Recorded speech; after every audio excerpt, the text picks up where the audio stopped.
जानकर वही ताज्जुब होगा, मैं बहुत नजदीक से उनको जानता हूं। मैं भी बसपा में काम करता था, मैं भी बड़ा परेशान था यार, ये मूवमेंट में हो क्या गया। हम तो काशीराम साहब के जुड़े थे 84 में, मैं काशीराम साहब ने मुझे जनरल सेक्रेटरी बनाया था आगरा शहर का। ये तो सब कुछ खत्म हो गया। हम बहुत परेशान थे, बहुत दुखी थे। तो 5 साल से भाई चंद्रशेखर के संपर्क में आए, तो उनको हमने पढ़ा और जाना। 18 महीने केवल और केवल आपकी लड़ाई लड़ने के लिए वो जेल में डाल दिए गए। जेल में प्रताड़ित किया गया। जब मुस्लिम समाज के एनआरसी के मुद्दे पर दिल्ली में आंदोलन कर रहे थे, भाई को गिरफ्तार किया गया। और गिरफ्तारी नहीं किया गया, पुलिस ने कंबल डाल के उनके ऊपर इतनी पिटाई की, इतना ही पिटाई की, उनकी रीढ़ की हड्डी में गैप है। किस लिए? केवल हमारे लिए। और दुश्मन यही नहीं होगा कि भाई ये तो बड़ा खतरनाक व्यक्ति है। 4 राउंड की फायर हुई, 4 गोली चलाई गई, 3 गोली मिस कर गई, 1 गोली उनके पीठ में लगी, आज भी उनका निशान है। मेरे कहने का मतलब है कि काशीराम साहब के मूवमेंट को बचाने के लिए एक ऐसा रणवाकड़ा पैदा हो गया है, उसकी बात को हमको चलना चाहिए। मेरे से तो बच्चे के बराबर है वो, जितना उम्र भाई चंद्रशेखर जी की उतना बड़ा मेरा बेटा है। लेकिन बात बेटे की नहीं है, लेकिन उसके संघर्ष की है, उसके त्याग की है। आज मैं उनको नेता मानता हूं। कभी कभी तो मैं जब उसके बारे में सोचता हूं तो मेरे आंखों में आंसू आते हैं, क्या हो रहा है। क्योंकि हमारा जो व्यक्ति है, हमारा जो नेता है, कहीं कोई इसको मार ना दे। जिस एग्रेसिव ढंग से आज आपकी लड़ाई को लड़ता है, जान पे हथेली लेके लड़ता है, और हम लोग क्या कर रहे हैं? सोने का काम कर रहे हैं। अब सोएंगे तो कैसे बात बनेगी। एक व्यक्ति आपके लिए 1 महीने में 30 दिन होते हैं, 300 दिन काम करता है। अभी भी कल भी मेरी उनसे बात हुई थी, कल भुवनेश्वर में थे और शायद अब दिल्ली में आ गए होंगे। हर पल की आपकी भी खबर लेते हैं कि महाराष्ट्र में क्या हो रहा है।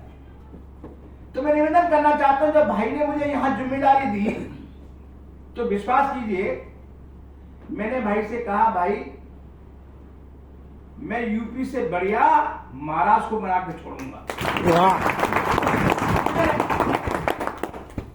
और मैं ज्यादा भी अपने आप में तारीफ नहीं करना चाहता हूं, क्योंकि तारीफ करने से क्या होता है, अहंकार पैदा होता है। लेकिन मैं बताना चाहता हूं, मैं बसपा में जहां जा रहा, मैं रिजल्ट दिया। कर्नाटक में प्रभारी था, सबसे पहले एक विधायक एन महेश वहां पे जीते।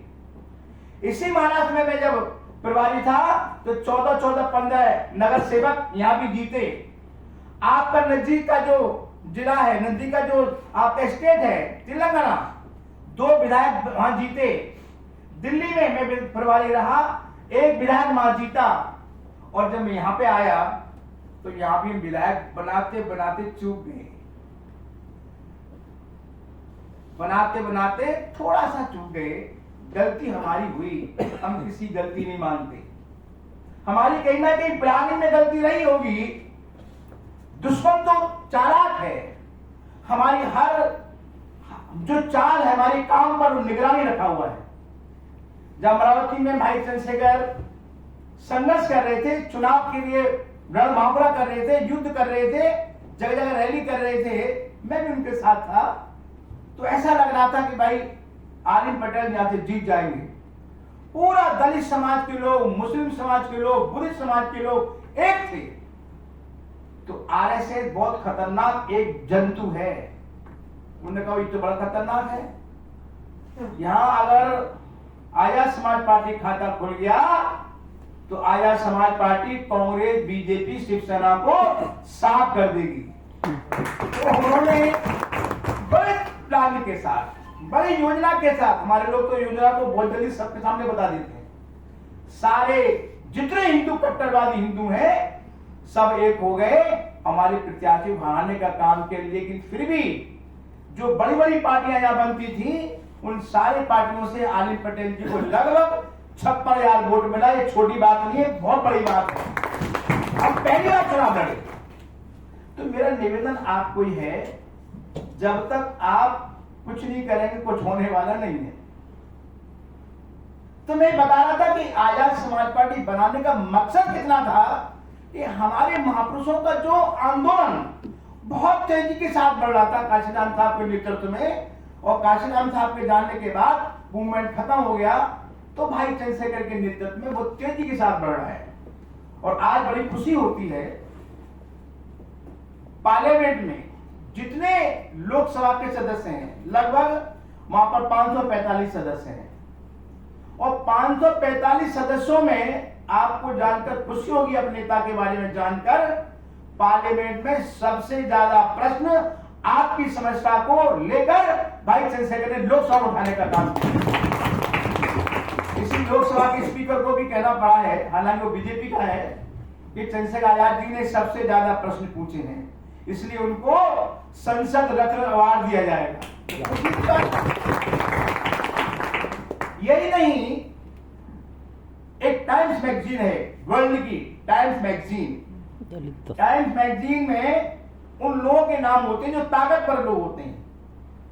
100 विश्व में वर्ल्ड में ताकतवर लोग हैं, उनमें से एक नाम भाई चंद्रशेखर आजाद का भी। तो ऐसे नेता के नेतृत्व में हम लोग काम करते हैं।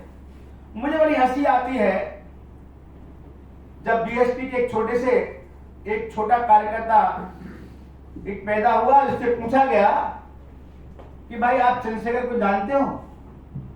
तो अहंकार में क्या बोला, कौन चंद्रशेखर, हम नहीं जानते किसी चंद्रशेखर को।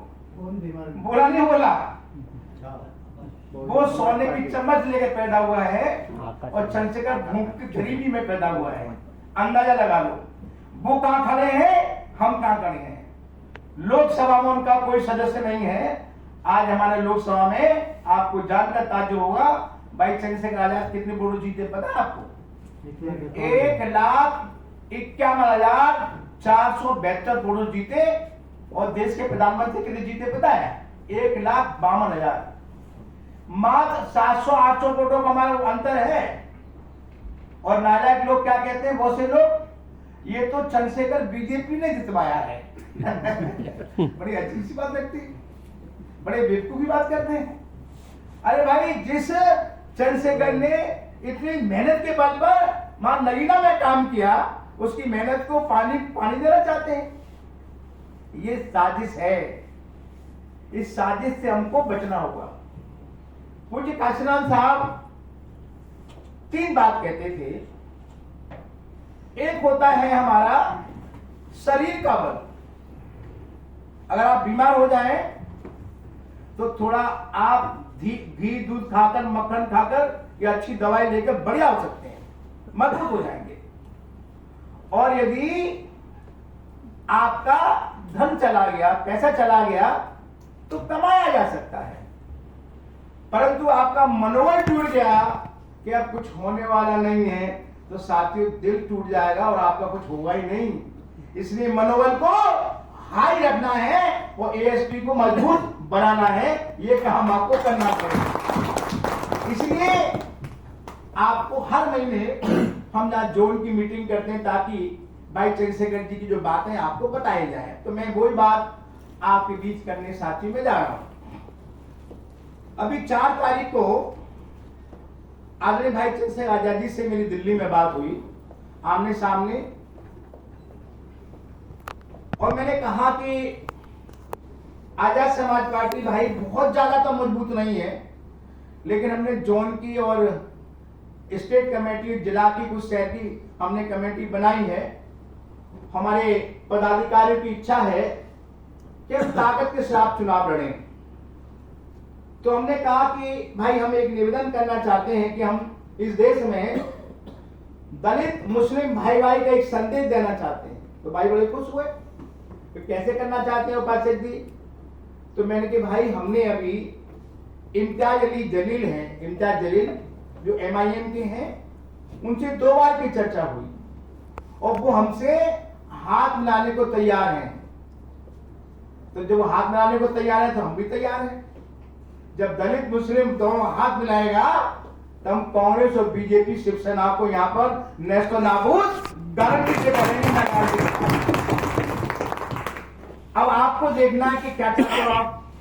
अब युद्ध के मैदान में आपको पिटना है या जीतना है, अब आपको देखना है। अब आपको निर्णय करना है कि जीतना है या नहीं जीतना है। तो हमने जीतने के लिए प्लानिंग किया। हमने पिछले महीने की जोन की मीटिंग में हमने सभी जिला के साथियों को और शहर के साथियों से, स्टेट के साथियों, हमारे जोन के साथियों को मैंने निवेदन किया था कि भाई कैसे जीतेंगे, हम कैसे अलायंस करेंगे, कैसे हम आपस में युक्ति करेंगे। तो हमने कहा सबसे पहले तो सर्वे करो अपने एरिया में जाके कि ऐसे कौन सी सीट है जहां पर ए कैटेगरी की सीट हम जीत सकती हैं, ऐसी कौन सी सीट है जो बी कैटेगरी की है, ऐसी कौन सी है सी कैटेगरी की है। फिर मैं आपको बता रहा हूं आज भी कि आपको ये काम करना ही है कि अपने क्षेत्र में जाकर, अपने वार्ड में जाकर ये काम करना। अब करेंगे कैसे ये आपको बताना है। बहुत से लोग कहेंगे साहब उपासक साहब करते रहे हो आप, एबीसी बनाना कैसे है, कैसे करेंगे ये काम। बहुत आसान काम है, लंबा चौड़ा काम नहीं है, इसको मैं आपको बताने जा रहा हूं। अभी हमारे जो इलेक्शन ऑफिस है उस इलेक्शन ऑफिस में आपका फॉर्मेट आ गया है कि आपके पूरे जिले में जो विधानसभा है उस विधानसभा में जो शहर है, शहर के अंदर कितने वार्ड हैं, कितने पंचायत है, कितने 50% है, सारी आया है। और उनमें एरिया में कितने सुकास के लोग हैं, कितने माइनॉरिटीज के लोग हैं, कितने ओबीसी के लोग हैं, कितने ओपन के लोग हैं, सब कुछ लिखा हुआ है। तो मैंने अपने साथियों से कहा है कि अब आपको वहां एरिया में जाकर भाषणबाजी नहीं करनी है। अब एरिया में किसी बौद्ध विहार में, किसी स्कूल में, किसी जगह में हमें नीचे दरी बिछा के बैठना है। उस दरी बिछा के हमारे विधानसभा के साथी बैठे, जिले के साथी बैठे, हमारे स्टेट के पदाधिकारी बैठे और उस परफॉर्मा को लेके बैठे जो इलेक्शन की रिपोर्ट है उसमें बैठकर फिर आप देखें कि भाई हम A category, B category, C category कौन कौन सीट है। गारंटी से वो काम एक दिन में पूरा हो जाएगा यदि आपकी चाहत है तो, नहीं चाहते तो नहीं होगा। और मैं स्पष्ट कर दूं, मैं बार बार आपको निवेदन कर रहा हूं पर स्पष्ट बात, जो ये काम करेंगे वहां चुनाव लड़वाएंगे, जो ये काम नहीं करेंगे वहां पे कट्टा लगा देंगे, वहां चुनाव नहीं कराएंगे। बिल्कुल क्लियर है। आप नाराज हो जाए के साथ हम तो वहां लड़ाना चाहते हैं तो करते रहो। जब आपको यही नहीं पता है, आपको आइडिया ही नहीं है कि कहां जीतोगे, कहां हारोगे, तो क्या चुनाव लड़ोगे। तो इसलिए बिल्कुल दिमाग से निकाल दो, ये काम हम उसी एरिया में करेंगे जहां से रिपोर्ट आ गया है। इस काम को 15 दिन में आपको करना है और ये रिपोर्ट 15 दिन के बाद जब मेरे पास आ जाएगी तो भाई चंद्रशेखर जी के साथ फिर मैं बैठूंगा। उन्होंने खुद मुझसे कहा है कि रिपोर्ट लेके आना। फिर हम सीटों का आकलन करेंगे, कौन कौन सी सीटें हम जीत सकते हैं। फिर हम MIM के साथ बैठेंगे, फिर उसे बात करेंगे भाई तुम कहां पर लड़ोगे, हम कहां लड़ेंगे। जब हमारे पास आकलन नहीं है, हमारे पास लिस्ट नहीं है, तो क्या अलायंस की बात करेंगे, ये तो पागलपन हो जाएगा। इसलिए हमारे पास उस लिस्ट को आपको बनाना ही है। इसलिए मैंने आपको प्रोग्राम देना चाह रहा हूं। अभी जिस जिस जिले के साथ यहाँ बैठे हैं, मुझे बड़ा दुख होता है कि बार बार ऐसे आप लोग आके बैठ जाते हैं। भाई आपकी डायरी का है भाई सचिन आपको डायरी है, खड़े जल्दी। डायरी का है आपकी, डायरी है, गाड़ी पे ही रहेगी। गाड़ी गाड़ी में नहीं डायरी नहीं है। अरे यहाँ पे नोट करा दिया, जिले का अध्यक्ष हो, नोट कौन करेगा, गलत बात है ये। 100 बार आपको बताया सब लोगों को, जिले के पदाधिकारी, शहर के पदाधिकारी बैठ के डायरी लाओ, उसको नोट करो जो आपको काम बताया जाता है। इसका मतलब आप काम करना नहीं चाहते हैं, गलत बात। आप नोट करो कहीं बैठ के मैं क्या बताना चाहता हूं। ये फिर ऐसे बात बनने वाली नहीं है भाई। नहीं काम करना घर बैठो, जो काम करना चाहता वही काम करो। तो आपको क्या करना है, 6 सितंबर 6, 7, 8, 9, 10, 11, 12 और ज्यादा 13 आप एक साथ हर जिले में जाकर आपको मीटिंग करना है। सितंबर के महीने की बात कर रहा हूं, अगस्त तो निकल गया। और वहां मीटिंग नहीं करना है, बैठना है जमीन पर, कोई भाषणबाजी नहीं कि हमारे महापुरुषों ने ये किया, उन्होंने ये किया, उन्होंने कुछ नहीं। आपका केवल एक ही उद्देश्य है, किसी भी हालत में इन 6, 7, 8, 9 तारीख, जो 13 तारीख मैंने बताया है, वहां पर आपको लिस्ट बनाना है। और लिस्ट बनाकर आप वो लिस्ट प्रदेश के अध्यक्ष को, हमारे जोन के अध्यक्ष को और हमारे प्रदेश के प्रभारी को आप 3-4 कॉपी बना के दे देंगे और ये मुझे दे देंगे, मैं भाई से बैठ के मैं बात करूंगा। तो ये काम बहुत इंपॉर्टेंट है, आपको ये करना ही है, बना इसके बात बनने वाली नहीं है। और किसी पार्टी ने तो इलेक्शन का बिल्कुल बजाए ना बजाए, हमने तो बजा दिया है। अभी हमने मुंबई में प्रेस कॉन्फ्रेंस की, हमारे जिम्मेदार साथी थे, प्रदेश के अध्यक्ष, हमारे प्रदेश के प्रभारी मौजूद थे और कुछ हमारे उपाध्यक्ष भी थे। हमने वहां पर नेशनल टीवी जो चैनल है उनको बुलाया, लोकल को बुलाया और हमने कहा कि भाई अगर कांग्रेस, बीजेपी तमाम पार्टी चुनाव लड़ेंगे तो हम भी महाराष्ट्र की जमीन पर अपने दमखम पर ताकत के साथ चुनाव लड़ेंगे।